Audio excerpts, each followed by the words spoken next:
अस्सलाम वालेकुम dear students, class 10th हम पढ़ रहे हैं डेमोक्रेटिक पॉलिटिक्स के छठे चैप्टर पॉलिटिकल पार्टीज़ के क्वेश्चंस, जिसमें से हमने अब तक 6 क्वेश्चन लिखे हैं और ये अभी ऑब्जेक्टिव क्वेश्चंस हैं। 7वां क्वेश्चन, कल एक ऑब्जेक्टिव क्वेश्चन लिखा, छठा क्वेश्चन, और आज 7वां क्वेश्चन है। और ये है मैच लिस्ट फर्स्ट लिस्ट जो है ये ऑर्गेनाइजेशंस एंड स्ट्रगल्स हैं with list second and select the correct answer using the codes given below the lists. First list को सेकंड लिस्ट के साथ मैच करना है और आंसर कोड्स में दिया गया है, तो फिर देखना है कि सही आंसर कौन सा है। और लिस्ट फर्स्ट में दिया गया है Congress party, Bharatiya Janata party, communist party of India, Marxist, Telugu Desam party. और लिस्ट सेकंड में दिया गया है national democratic alliance, state party, United progressive alliance और लेफ्ट फ्रंट। तो फर्स्ट जो है कांग्रेस पार्टी, ये इनका यूनाइटेड प्रोग्रेसिव अलायंस बना, और भारतीय जनता पार्टी का नेशनल डेमोक्रेटिक अलायंस है, communist party of India Marxist ये लेफ्ट फ्रंट में है, और तेलुगु देशम पार्टी जो है ये state party of Andhra Pradesh and Telangana है। और ये पार्टी 1982 में वजूद में आई, और इसका जो चुनाव निशान है वो है बाइसिकल।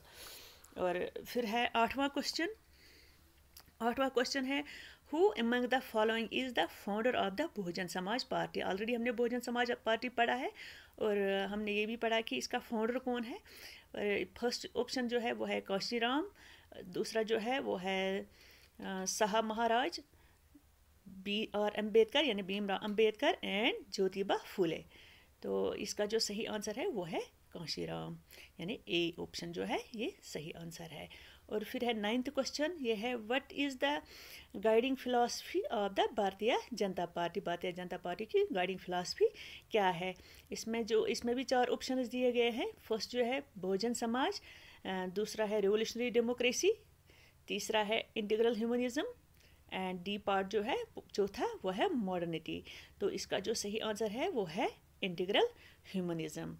और फिर है 10वां question, last question, consider the following statements on parties, यानी पॉलिटिकल पार्टीज़ के बारे में कुछ स्टेटमेंट्स दिए गए हैं यहाँ पे, और हमें देखना है इनमें से कौन कौन सा स्टेटमेंट सही है। और फर्स्ट जो स्टेटमेंट है वो है political parties do not enjoy much trust among the people, यानी जो ये पॉलिटिकल पार्टीज़ है इन लोगों को इन पे ज़्यादा भरोसा नहीं होता है।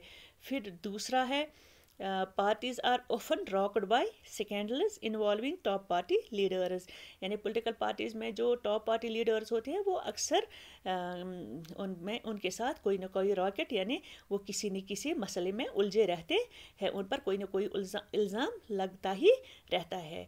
और फिर थर्ड है parties are not necessary to run governments, यानी पॉलिटिकल पार्टी ज़रूरी नहीं है गवर्नमेंट चलाने के लिए।